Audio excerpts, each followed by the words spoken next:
Hello everyone, I'm Dr. Ashish Reddy, consultant microsurgical andrologist from Asian Andrology, Gachipoli, Hyderabad. ఈ రోజు మనకి ఎటువంటి genital infections వల్ల మనకి స్పర్మ్ కౌంట్లో తేడాలు ఉంటాయా, లేకపోతే మీ ప్రెగ్నెన్సీలో డిలే అయ్యే ఛాన్సెస్ ఉంటాయా, లేకపోతే ఈ ఇన్ఫెక్షన్స్ వల్ల బేబీస్లో ఏమైనా ప్రాబ్లమ్స్ వస్తాయా, దాని గురించి డిస్కస్ చేస్తున్నాం.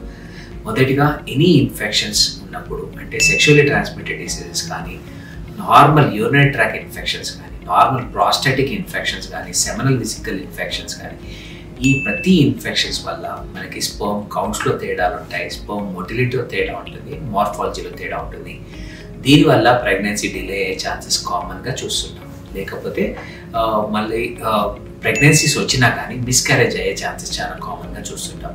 సో అలాంటప్పుడు మీరు సెమెన్ అనాలిసిస్ చేసుకున్నప్పుడు ఒకవేళ పస్ సెల్స్ ఉంటే దాని అర్థం ఏంటంటే సెమెన్లో ఇన్ఫెక్షన్ ఉన్నట్టు. లేకపోతే నార్మల్గా కూడా మీరు ప్రెగ్నెన్సీ ట్రై చేస్తున్న వాళ్ళు కూడా ఖచ్చితంగా సెమెన్ కల్చర్ కూడా చేయించుకునేది సార్. కొన్నిసార్లు మనకి నార్మల్ సెమెన్ అనాలిసిస్లో బ్యాక్టీరియా ఉండకపోవచ్చు, కానీ సెమెన్ కల్చర్ చేసినప్పుడు బ్యాక్టీరియా ఉండే ప్రమాదం ఉంటుంది. సో అలాంటప్పుడు సెమెన్ కల్చర్ నెగిటివ్ ఉన్నప్పుడే మన ప్రెగ్నెన్సీ ఈజీగా అయిపోతుంది. సో ఇన్ఫెక్షన్స్ ఉంటే ఏం చేయాలి?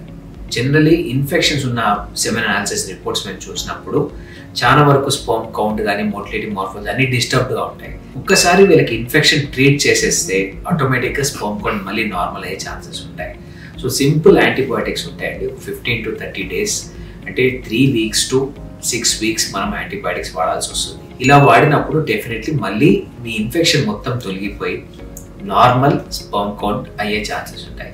సో ఎప్పుడైనా పస్ సెల్స్ ఎక్కువగా ఉంటే మాత్రం భయపడాల్సిన అవసరం లేదు, అది క్లియర్ కట్ ఇన్ఫెక్షన్. ఒకవేళ స్పర్మ్ కౌంట్ తక్కువగా ఉన్నప్పుడు కూడా మీరు సెమెన్ కల్చర్ చేయించుకోండి. ఇన్ఫెక్షన్స్ని ట్రీట్ చేసి ఆటోమేటిక్గా బాగా అయిపోతుంది. ఫర్దర్గా ఏమైనా డౌట్స్ ఉంటే కింద కామెంట్స్లో తెలియజేయండి. Thank you so much.